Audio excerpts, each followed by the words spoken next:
Hello there everyone, this is Mr. Brass, and this is the beginning of my new series on the Inquisition, where I'll be going over the history of the Inquisition and the Church, along with other things. The reason I'm making this series is, like the rest of my series, to educate and clear up misunderstandings about the time period. Well, hope you're gonna enjoy that. This is all for today. This is Mr. Brass saying goodbye and get wise.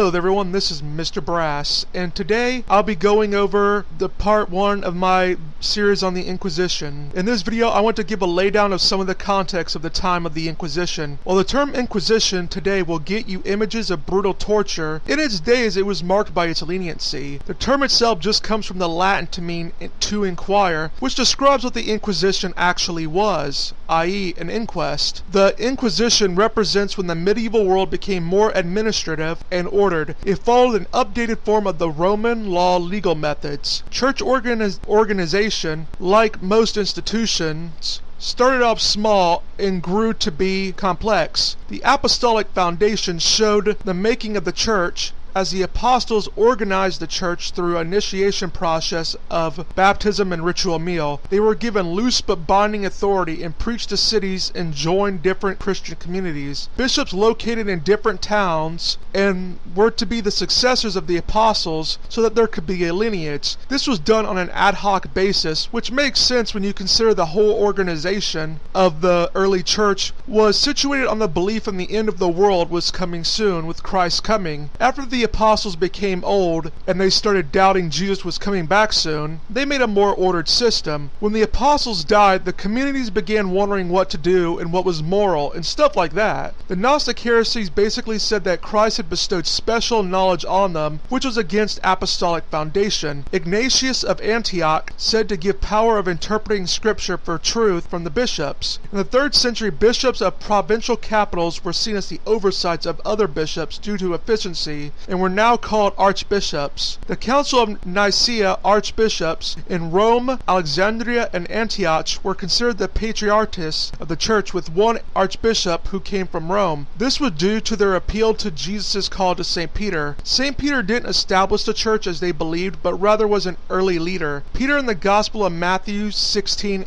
verses 18 through 19, had been singled out as an authority, they argued. The Bishop of Rome, Clement, in the 90s, recognized that the bishops of Rome could assert authority over Christian community. Irenaeus in the 2nd century confirmed a sort of papal authority. Pope Damasus, who was the pope for 366 to 384 AD, also confirmed how popes had authority through Peter, and through that period papal pronouncements and judgments over time became like imperial degrees that the emperor would give out. The Pope became more important in the 4th and 5th century when Rome began facing problems, and after that the church grew in concurrence of the Roman Empire. After Emperor Constantine's conversion in the 4th century, Christianity grew massively, and by 400 virtually everyone in the Roman Empire was a Christian. Instead of becoming the head of the church, Constantine just worked on helping the church as he believed he was called to do so, by first dealing with heresies, but since he was no priest, he referred questions to the Pope in Rome. He wanted to deal with the Arian heresy by bringing forth the Council of Nicaea so they could resolve scriptural issues and come to conclusions on the truth of Christianity. He really didn't deal with matters much and wasn't a part of those religious meetings, as again he was no priest. He let them sort it out. Constantine's relationship with the church was that similar to secular systems, as it showed state and the church were two separate entities that could work together for common aims, but that's it. This was odd back then because usually church and state were the same. This ties into the Inquisition because it shows the different aims of the church and the state. In the end, the western half of the Roman Empire would collapse, but the eastern half would continue to flourish. The reason for the collapse was namely due to politics and the economy. Christians communities would lose a lot of members when Muslims in the 7th century invaded Christian areas, with all that remained was the Pope in Rome and the Patriarch in Constantinople. This would be the birth of the Roman Catholicism and Eastern Orthodoxy, and thus becoming the main pieces going into the Middle Ages, which the Inquisition itself is a product of. Well, that is all for today. This is Mr. Brass saying goodbye and get wise.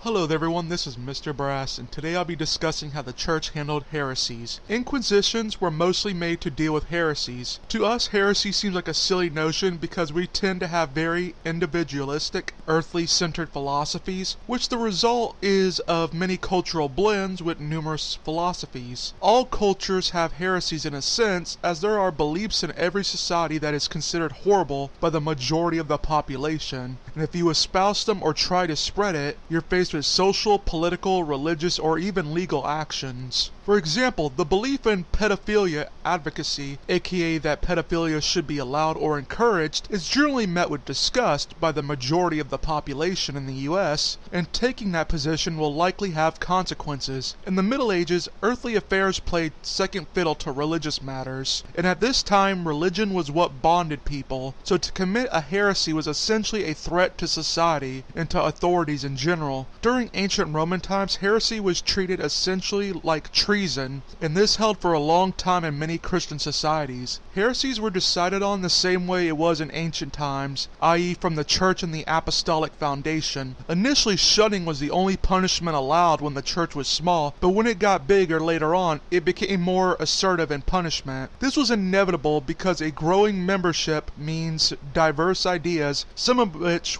were against teachings. Gnostic heresy, i.e. that Jesus gave groups special knowledge of doctrines, and came up in plenty of forms over the years, and the members would get information based on how you ascended in the ranks, just like Scientology. Some groups fell apart while some stayed around to a relative degree. The Inquisition in of itself was a product of Roman law, and really became entwined with Constantine's conversion in 311 AD, which helped grow membership. Like Roman law, it was equated with treason and therefore deserved death. Donatism was a heresy that Constantine would face trouble with, as it said that priests and bishops who denied Christ to avoid being killed by Roman soldiers had no sacramental authority. Arians who denied Christ's identity also came up and became popular. Donatists could be defeated in the Christian meetings Constantine held due to the arguments from others that as long as the priests and bishops repent, they could get their sacramental powers, as because of man's sinful nature, ordination and not moral stature is what decides it. Arianism would be defeated at the Council of Nicaea, and the Nicene Creed was created. Constantine would threaten to expel Arians after they didn't change. St. Augustine of Hippo made a statement that while someone couldn't be forcibly converted to Christianity if they were already Christians, but became an error, they could be punished. Once Christianity became the majority of the population, shunning just wasn't a reasonable option, as you didn't know who to shun. Christianity growing meant heretics also grew, and so emperors who felt the truth had been clearly laid out by the church and were upheld by them, it was seen to be a heretic was to undermine the church and their authority, which was treason. By 453, it was made official that heretics were charged with treason, and is codified in the Justinian Code in 534, and being a heretic fell under Roman law, which had a magistrate who would gather evidence and ask questions on a case before judging it and rendering a verdict, which is basically what the Inquisition was. Torture was generally not thought of as bad then, then, but as more of a legal tool that was useful when you had so much evidence that the accused was hiding information or not being honest, that torture would be a way of getting it. Nowadays, we know torture isn't the most reliable way to go about that, because people generally will say and do anything to get out of the situation they are in, even if that meant pleading guilty. Torture sounds horrible to us because a lot of our ideas of basic human rights comes from the 18th century Enlightenment ideas, where preserving rights is the ideal, even if it means that guilty people will walk free. To ancient people, they were concerned about truth and not individual rights, which in hindsight makes sense with collectivist honor societies. This mindset was kept in Middle Ages with inquisitors and magistrates. By the 14th century, Inquisition practices were very laid out with very thorough manuals written. Inquisitors seen themselves as spiritual doctors who cured the sickness of societal and one-on-one heresy to save souls. This goes against older secular perspectives that tended to just say that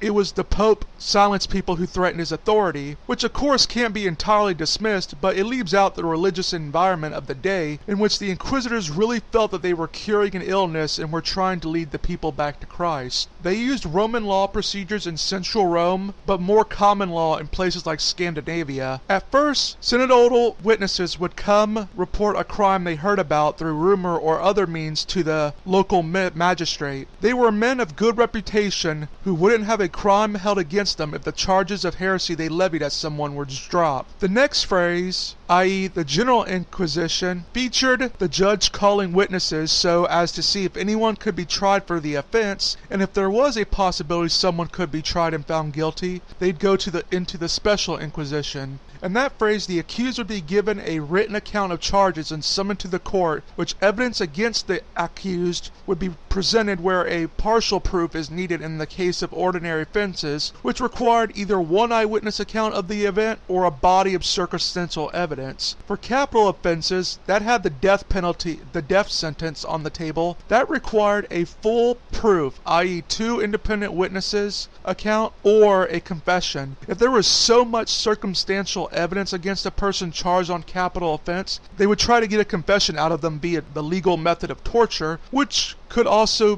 be applied to witnesses to get them to reveal information. The use of torture would generally last for a couple of minutes and would try not to be too painful because they didn't want a tale to come out of pain, which the person would need to tell the same story on the stand, and if they didn't, they'd have to go through the process one more time before calling it quits on torture. Torture was used throughout the centuries because it did work at getting people to reveal the truth. Once the evidence had been heard, a judge would decide if the person should be innocent or guilty. The Inquisition worked more of a same, except it didn't constitute a criminal trial, but primarily to see if someone wronged the faith. All they could really do if someone recanted is give them a penance for their crime. People generally welcomed the Inquisitors when they visited for about 2 weeks because they were seen as a man of having their sins absolved. A mean of having their sins absolved. Torture was pretty rare in the Inquisition court. While the Inquisitors did get criticized for their use of secret witnesses, which they themselves noticed had the problem of what if a person wanted to just get rid of another person through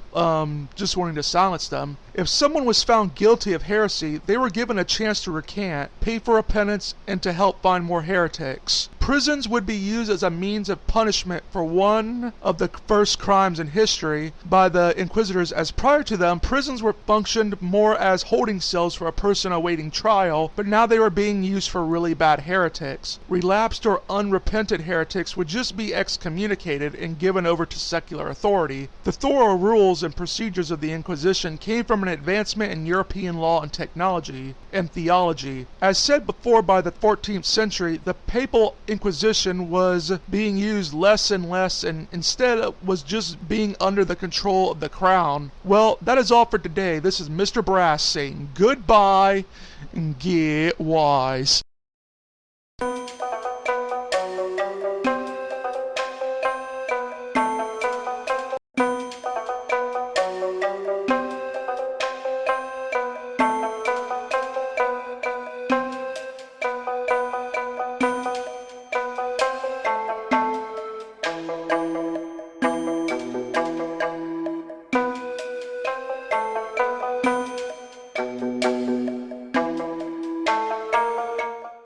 Hello there everyone, this is Mr. Brass, and today I'll be talking about the medieval Inquisition. When the Western Roman Empire fell, barbarian Germans would set up their own little kingdoms, but they'd eventually come around to being Catholics and Orthodox. Everything fell pretty much, including Roman law. In between the 7th to 8th century, since the church was pretty much the only institution that survived the fall, the clergy would be seen as becoming part of the Roman Church, and then moved into Roman law. From this, people assumed the church had its own law with its own court. Now, how much it actually practiced Roman law depended on the location of the courts. From the 7th to 10th century, most laws in Europe pretty much worked on an ad hoc basis, as it relied on mostly illiterate people. They would go back to a more primitive system of accusing criminal laws before working to a more rumor-based system. Civil law was worse in terms of ad hocness and largely depended on the parties. Bits and pieces of what would be called the Inquisition would be seen during the time with King Charlemagne and King Henry the Conqueror, who sent out people to ask people of their kingdoms about how things were going. In the 11th century, literacy would rise in the clergy and canon law would start to be established, and this eventually led to the rebirth of Roman law. While kings and the clergy would think it's important to spot out a heretic in order to avoid Yahweh's wrath during the 8th to 10th centuries, they were preoccupied with much more important things. They were not in very good shape as there was much corruption in the church and the upper clergy were feudal lords. With all of this, people didn't like the secular laws that were binding the church, so they pushed a reform in the 11th century in order to give the church its own independence from them, along with reformed Christian society by weeding out bad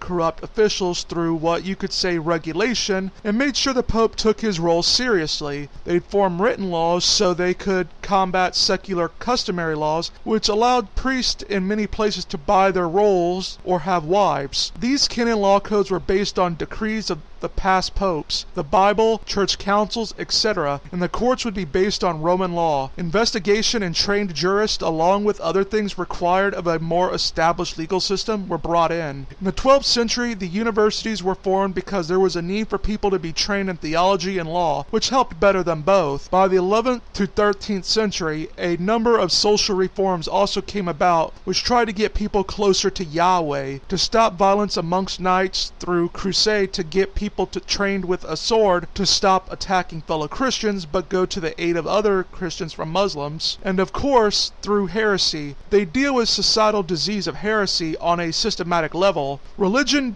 defied the society at the time, so heresy would be trying to destroy that society. Medieval theologians would consider the heresies they experienced as old heresies, as they could see the same heresies in the church fathers' writings, so they were seen as something the devil ordained. A heretic would be defined as someone who came willingly to hold an opinion contrary to scripture and refused to give up said opinion even after being taught the truth. In the 7th to 9th century, heresy was pretty much judged on an ad hoc basis by the local lord, who likely didn't know orthodoxy himself and not the church. During the Reform, however, it allowed for bishops to deal with it through persuading someone to recant, and that was the case in 90% of the time. Because most people in the Middle Ages had a rudimentary understanding of their faith, if they came to find out they had a false view, they'd be willing to change their mind. They were far more lenient than the secular courts, who pretty much just seen them as traitors and would most of the time just kill them. The most harshest thing the church at the time could do was excommunicate them. In 1184, Pope Lucius III's papal bull pretty much had established the common understanding of the heretic and how they had been purposely trying to spread ideas. He mentioned their biggest crimes is that they refused the truth and rejected authority. He also made it so that heretics should have to go through the church court before being handed over to secular courts. Bishops would investigate their local parishes and would see who was a heretic. This would be a launching point for the Inquisition, and it was primarily to restore Roman law, thus getting rid of the haphazard laws of the day, and to get people who would otherwise be slaughtered by the secular courts a chance to come back to the court and not go through the secular court. There was really no seeking out of heretics, but more or less just procedures to perform every so often in place known to have heretics, and a heretic would have to be accused, and if the accuser was wrong, they bared a punishment. Well, that is all for today. This is Mr. Brass saying goodbye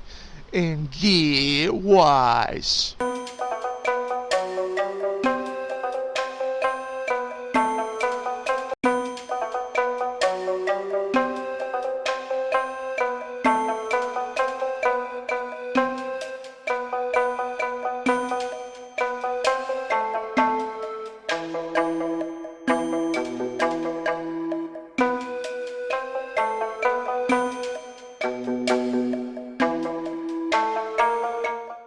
Hello everyone, this is Mr. Brass, and today I'll be talking about medieval heresies and the centralization of the Inquisition. As we found out in the last video, the church and the state had much different goals in taking care of heretics. The church seen them as people who need to be re-educated so they can be brought back to the fold, while the state seen them as rebels who threatened their authority. If someone refused to accept re-education on the matters and continued to spread the heresy, the church would excommunicate the person, thus kicking them out of that community for the secular court to deal with. This would change a bit with Pope Innocent III, who would introduce the Roman concept of heretics as traitors to the Catholic Church and called them traitors of Christendom. He said they should have their goods taken from them by the secular lords, and secular lords went along with it, with some of the goods being used to fund the Inquisition. The people had very little understanding of the Christian faith, despite it being a very organized theology at the time. The church generally wasn't worried about them as they were illiterate and were just plain ignorant, so it would be easy to just correct them and send them on their way back into society, as they would just honestly say they didn't know. The church was generally worried about serious heresies, i.e. when someone who did know what they were talking about and were preaching the heresy to spread it. These heretics would hide out so they couldn't be found out. The giant heresy group of the day was Cathars, who generally came about in the 12th century southern France because the state and church stopped being concerned about heresies. Cathars was an ancient heresy that came to France by merchants coming in. It was a dualist belief as it held the universe was in a constant struggle between a good and a bad God, i.e. Yahweh and Jehovah. Yahweh was the spirit while Jehovah was the matter, and that we had to ascend this matter body through multiple rebirths until you reached perfection so you could go to the good God. Cathars had their own clergy called the Perfects, with bishops and everything. They hated transubstantiation as they feel it made matter be seen as good. Pope Innocent III was concerned on the matter as he noticed the church court and secular courts were not concerned of getting rid with Catholicism. Cathars believers could look like anyone and only their higher-ups were more distinguished. Innocent got some of his representatives to try to inform the church in France by making sure competent men were running things and to remind secular lords of their duties. The representatives were unpopular and were blocked by both the church there and the state of the region, who didn't want them trying to change their way of life. Raymond of Toulouse VI was hostile to them and favored the Cathars despite not being one himself. He was excommunicated by the Pope Innocent in 1207 due to his inaction against Cathars, but Raymond didn't care. In 1208, a representative of the Pope was killed not that long after getting threatened by Raymond himself. Pope Innocent would declare the region as enemies of the state as they were allowing a heresy to spread. In March of the same year, Pope declared a crusade on Raymond and all the heretic lords in the lands of the southern France. Since no attacking of Christian land was being done, the Pope said 40 days of service would be enough to fill the crusade vow. This would be called the Aborigines Crusade. Despite its reputation as being a war to exterminate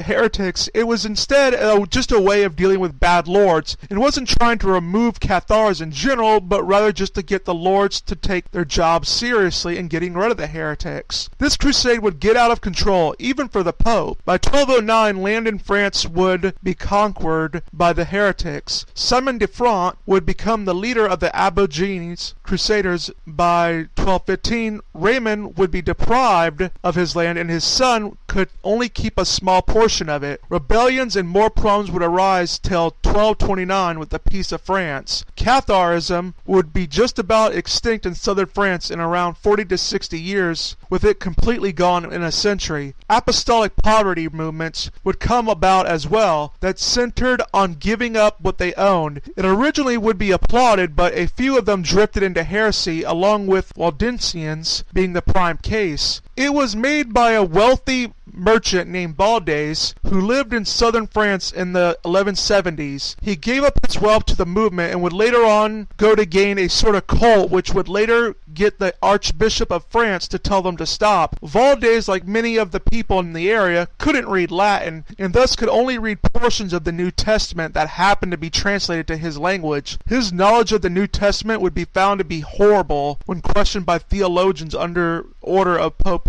Alexander III. Later on, him and his groups would be excommunicated and expelled from Lyon for continuing to preach false teachings. The Waldensians were obviously not happy and preached against the church and would come to reject many things like purgatory, for example, along with adopt Donatist heresy. They would not gain much of a following, but their ideas would stay in some forms till about the 16th century with the Reformation and would adopt more Calvinist leanings. This heresy can still be seen to this day. Heretics were always really a minority, but their presence was something secular and church leaders worried about, so they wanted to centralize the Inquisition so as to effectively combat it. Secular courts would see that the church's use of Roman law was and integrate it into their system. Before inquisitions were very local and dealt with reports of heresies which a few bishops would look over it. In the 13th century, Roman law was being practiced not just in the church but in the secular courts as well, and there would be a centralization of the Inquisition so that there was three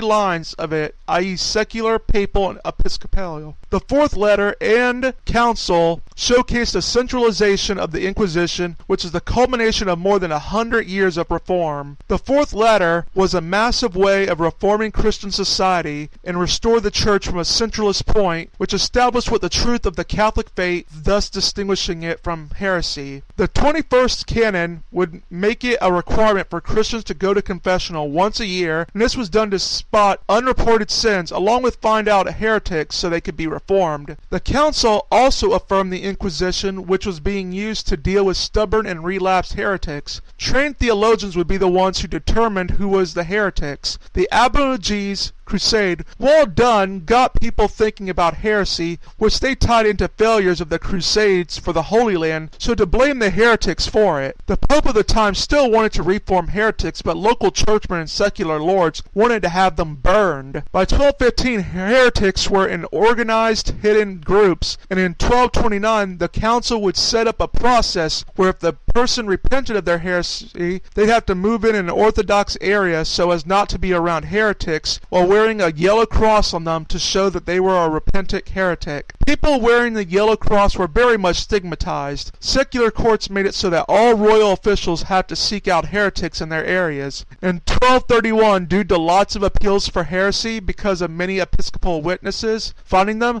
Pope Gregory IX had to get a prior of a Dominican convent to be judge delegate. Dominican orders would be about by the Pope. The Franciscans by St. Francis would be established, who had no loyalty to the church courts or secular courts, but just to the Pope, and they would live poor lives while being trained in theology. St. Dominic would found the Dominicans and would create an order of highly theologically trained preachers. Dominican orders got around problems with harsh church courts and secular courts so that heretics could get a chance to repent of their errors. The Dominicans were admired in the 13th century for their piousness by Europeans, but not so much for local authorities who felt their power was being brushed aside and looked down at. Pope Gregory IX would make being an inquisitor a position, and it was always held by a Mendicant, usually a Dominican. The Papal Inquisition was the more centrally controlled, while the Episcopals and secular Inquisitions weren't as much. Dominicans would be trained theologians and work with experts in legal laws. The 14th century would see the need for a Papal Inquisition decrease as cases were getting shorter and shorter, while the Cathars and Waldensians were both mostly gone or just in small groups, which would make it less of an active force. By the 15th century, while it would still be around, it was gone from many areas, and the secular courts or local courts dealt with it, with kings being pretty much the most in control of the Inquisitions. The Mendicants were known for their leniency, and the state hated that, and by the 16th century, after the crown had taken over the Inquisitions, the areas where the kings had taken over that role were more prone to the Reformation. Well, that is all for today. This is Mr. Brass saying goodbye and get wise.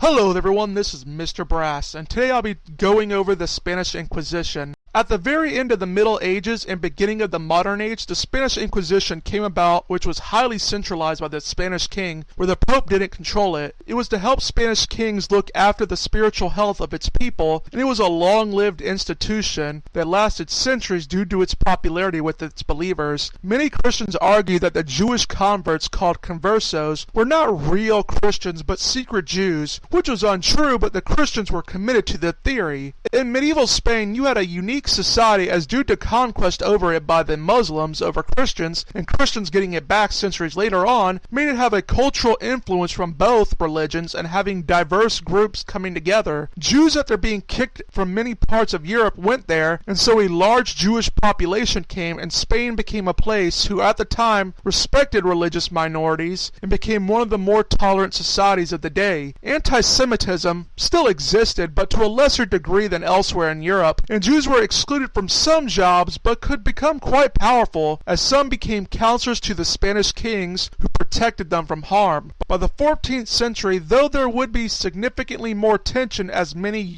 Christians in Europe held Jews responsible for the Black Death by poisoning their wells, which led to Christians attacking them across Europe, with Jews being attacked by the Barcolians Christians in 1391. The attacks in Spain were based mainly on economic greed, as they didn't like how good Jews were doing, along with tales of alleged Jewish atrocities. Authorities in Castile and Aragon tried to protect the Jews to the best of their ability from these mobs. Jews who were grabbed by these Christian mobs tended to be told to either be baptized or to be killed, which many Jews decided to just be baptized. This was different than many places in Europe, as a choice generally wasn't there for Jews. The King of Aragon would remind the mobs of the long-standing tradition that forced baptisms weren't considered valid, and that Jews could go back to Judaism, with some doing so but a majority not, which could be because many of their homes were destroyed, and the thought that the act of baptism, whether forced or not, was incompatible with being a Jew. Some of the homes would be restored over time, and these Jewish converts were being called conversos, which meant they were ethnically Jewish but were Catholic. This led to an interesting phenomenon in the 15th century Spain, as many of these conversos became sort of missionaries who got Jews in the communities to convert, while telling them they didn't have to leave their homes.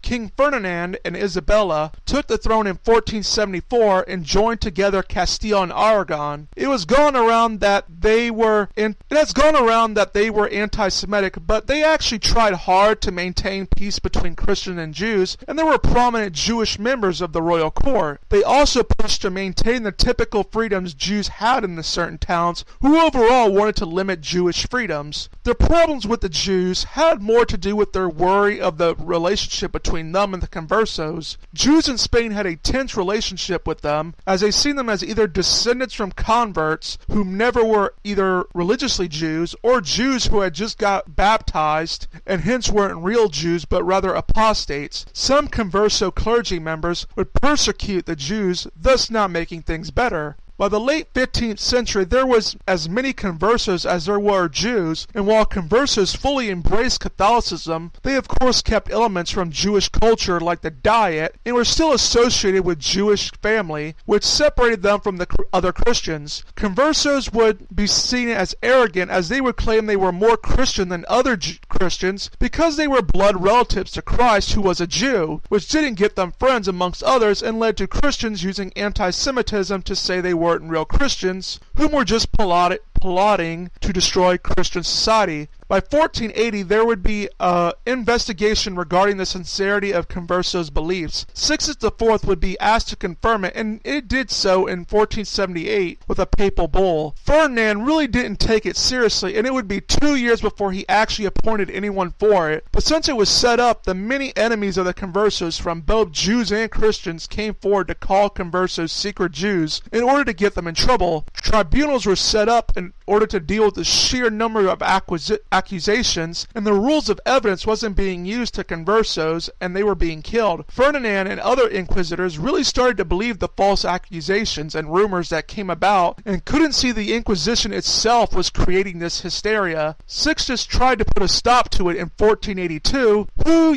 wrote that the Inquisition wasn't being done for the good of the faith, but rather it was for wealth, the evidence wasn't being used, and enemies of conversos were just accusing them just to see them get killed. Sixtus wanted bishops to be involved in tribunals and the accused would be given counsel, and the right to appeal in Rome would be honored. Ferdinand believed the conversos had bribed the Pope and told him angrily no, and that a real Pope would support what he was doing. Ferdinand told him that he would take full control over the Inquisition. Sixtus, knowing there was nothing he could do, left the matter to Ferdinand. Ferdinand would appoint Tomas Tucumata as the Inquisitor General in 1483, who was responsible for the execution of 2,000 conversos and was part of the worst moments of the Spanish Inquisition. Opposition by clergy in the church pointed out how the Spanish Inquisition went against every practice laid out for heretics and argued that the only thing the conversos could be guilty of is not knowing the faith properly. The next pope, aka Pope Innocent VIII, would ask for leniency and mercy for the conversos, but again, crickets. While people in Spain complained, they stopped doing so eventually, really because it was becoming too much of a risk for their health. The Spanish Inquisition wasn't interested in general heresy, but rather just simply to find out secret Jews. Conversos would basically either have two options: save their life and get a harsh penance by confessing, even though they had done nothing wrong, or they could take their chances fleeing, both of which only confirmed to Ferdinand the problem of secret Jews. Generally, the purpose of the Inquisition was to see that Christian souls would be okay, and those Jews and Muslims would be excluded because they weren't Christians, and it wouldn't make sense to try a Jew for Christian heresy. Conversos were inside jurisdiction for the Inquisition because they were Christians, and Jews started to like the Inquisition because they could by proxy kill people they considered heretics. But however, they would start not to like it once they started getting evicted from lands in 1492 because of the belief that they were trying to get conversos back to their old religion, when it was actually the other way around. The decree to evict them from the lands was made clear that it wasn't because they were Jews per se, but rather they were so close to the conversos, so it was simply to separate them. Ferdinand wasn't thinking a mass exodus would happen, but rather the Jews would just convert to keep their lands, which they did with half the Jewish population doing so. The other half went to Italy and North Africa, but many would end up coming back to Spain to convert so they could get their property. The Inquisition of the past was dependent more on the unity of the church and state dealing with heretics, but with the Protestant Reformation you didn't have that, as Protestants were well organized and had favor with secular lords. Now this doesn't mean the Inquisition ended, but rather it was given a rebranding per se, which fit in with the religious violence going on. At the time of the 16th century, the most extensive Inquisition was the Spanish Inquisition, which didn't deal with heresy really, but just the non-existent problem of conversos. Because they had thought the problem was so widespread, they just stopped doing some very essential procedures that was common with earlier Inquisitions, just to, in their mind, manage it. Francisco de Cisneros was made the Spanish Inquisition General and made great reforms to bring back legitimacy to the practice, i.e. like getting rid of corrupt inquisitors, and Roman law was to be followed. This would, while not solving all the problems, would be a step in the right direction and led to a lot less people being killed over being a false Christian. This made the Spanish Inquisition of the 16th century much more mature. After King Ferdinand died, Charles V came into power and would keep this current Spanish Inquisition practices. Charles favored the Inquisition because it was answerable to him and allowed him to have royal control. By the mid-16th century, the Spanish Inquisition was pretty much unstoppable. By the 1530s, the Spanish Inquisition decided to expand onto Protestantism and similar ideas of it. Charles would expand it to the Netherlands in order to deal with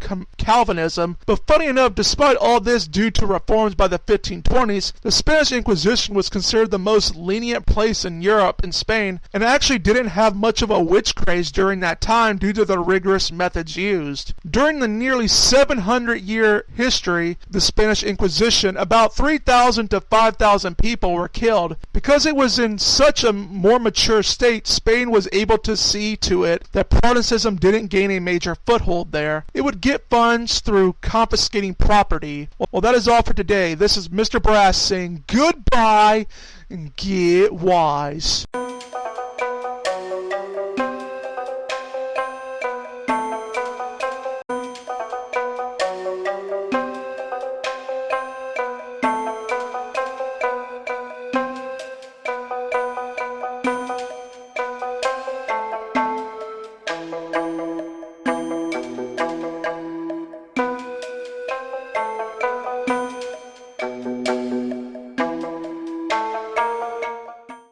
Hello everyone, this is Mr. Brass, and today I'll be going over some of the conflicts between Protestants and Catholics, and how they viewed each other. In the 15th century, the Spanish and Roman Inquisition would have to deal with Protestant ideas. The church and the state were in a struggle with each other as the kings developed a lot more power than they had before, and due to the church coming out of the Great Schism, Europe was divided and seen the church as needing reform. One of the best known reformers were the Humanists, whose arguably most famous member being Erasmus of Rotterdam, whose writings, while not trying to be heretical, created a following by the 16th century which was being watched by the church. He argued that the church should return to its early roots, which was largely a reaction to the wealth the church had gained. This sort of idea didn't really spread to heresy as the church seen it until the Augustan friar Martin Luther got a hold of it. He was a theology professor who valued Erasmus's work and humanist philosophy, which made him against indulgences, which wasn't a particularly new stance, as it was a common concern throughout the Middle Ages, with the big criticism being that it allowed people to not go to hell simply by paying their way out of things that they did. A Dominican indulgence salesman named Tetzel was coming by the University of Wittenberg to sell indulgences, and that's when Luther decided to have a lecture on indulgences and posted his 95 theses, i.e. the things he was going to talk about in 1517. His arguments weren't new and were quite common at the time, and his posting of the theses was something to be expected back then from a man of his position. What made them new is in the thesis was put on a new invention, i.e. the printing press, which made him an overnight sensation partially due to the anti-clericism of the day.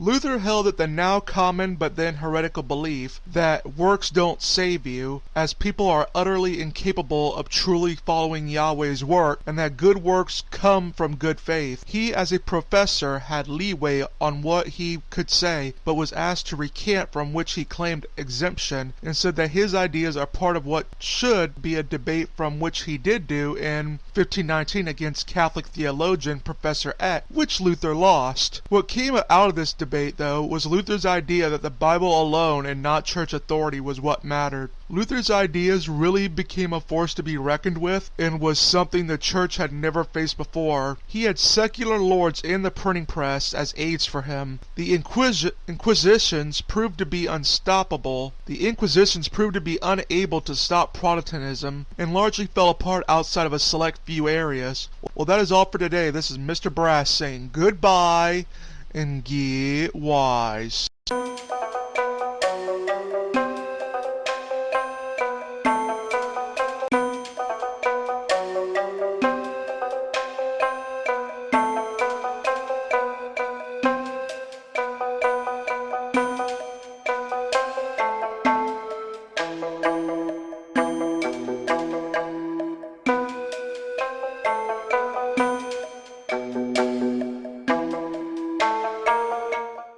Hello everyone, this is Mr. Brass, and today I'll be going over the Roman Inquisition. In the early years of the Reformation, many Catholics at all levels were sympathetic of Luther, and said that he had a point, albeit he went too far. They thought they should talk to Lutherans. There were meetings that were held, but no agreement could be made on a reform, and the sides became bitter. Pope Paul III decided to start the Roman Inquisition in 1542, after looking at the success of the Spanish Inquisition in keeping Protestants out. It modeled the Spanish Inquisition to a degree with a less broad scope, and had the hope to get rid of the Lutheran problem. It followed Roman law and was known for its leniency, and by the 1600s it was successful in many areas at keeping Protestant ideas out of Italy. Unlike the Spanish Inquisition, it allowed the accused of a defense counsel. It wasn't until 1623 that witchcraft was made into a capital crime in Italy, and it had to be shown that a witch harmed someone. There were beliefs about witches, and people got worried about being hurt, so they went to authorities to deal with the problem, and it blew up with places like Germany and France burning witches by the thousands. Witch trials didn't really work well in many places because they didn't follow Roman law, and so precautions were thrown out the window. Roman and Spanish Inquisitions that used it had less incidences because of the focus on evidence. Outside of Italian states, it was worried that the Pope was using the Roman Inquisition to take over other areas in Italy, which led to some areas taking precautions to limit the power the Pope had. By the 18th century, due to many of the areas growing, the Pope really couldn't have power outside of the papal lands. The Church mainly just focused on indexes or just approving and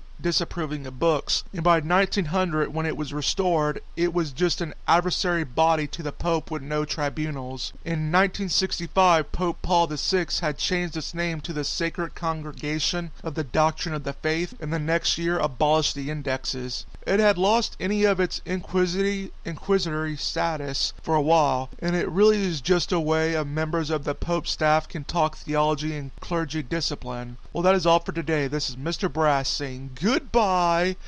Get wise.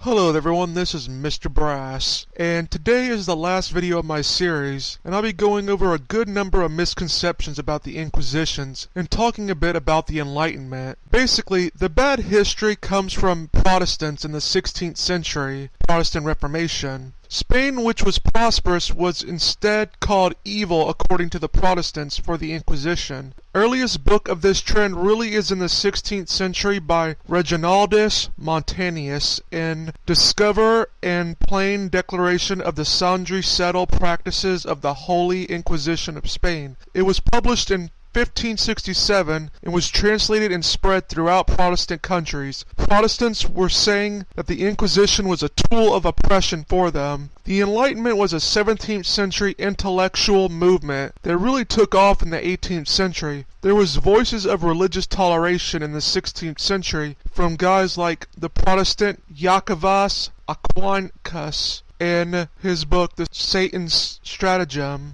Religious toleration was also coming out as an idea after exhaustion from the very long wars between Protestants and Catholics. In the 16th century, it was argued that kings shouldn't be worried about their religions anymore. The 17th century featured more calls for toleration being made. England had the Edict of Toleration, and they saw it odd for a nation to have only one religion when that was always the case before. Hatred for the Inquisition was common, and it became seen as an oppression, and that idea only grew over time. Voltaire later on helped popularize the anti-Inquisition ideas through his writings. So overall, it was both the Protestant Reformation and the Enlightenment that started the whole Inquisition myth. Literature and other forms of media have tended to depict it as a cruel, dark, and corrupt event. Well, that is all for today. This is Mr. Brass saying goodbye and get wise.